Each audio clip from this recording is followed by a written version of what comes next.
ચાણસ્મા ખાતે હોલિકા દહન વિવિધ જગ્યાએ યોજાયું।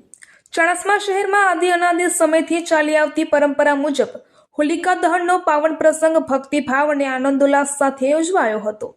શહેરના વિવિધ વિસ્તારોમાં પરંપરાગત રીતે હોલિકા પ્રગટાવવામાં આવી હતી।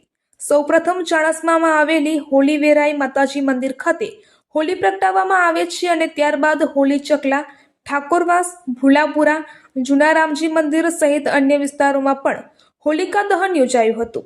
આ પ્રસંગે નાના બાળકો દ્વારા લાકડાની તલવાર બનાવી તેના ઉપર છાણું લગાવી હોલિકામાંથી અગ્નિ પ્રગટાવી પોતાના તેમજ અન્યના ઘરમાં ચણાનો ધૂપ આપે છે। એવી માન્યતા છે કે આ ધૂપ કરવાથી ઘરમાં કોઈ પણ પ્રકારના રોગ દૂર રહે છે અને સુખ શાંતિ સ્થાપિત થાય છે। વિશેષ પરંપરા મુજબ જે ઘરમાં વર્ષ દરમિયાન પ્રથમ સંતાનનો જન્મ થયો હોય તે બાળકને હોલિકા દહન સમયે લાવી માતા પિતા દ્વારા અગ્નિના ફેરા ફરવામાં આવે છે।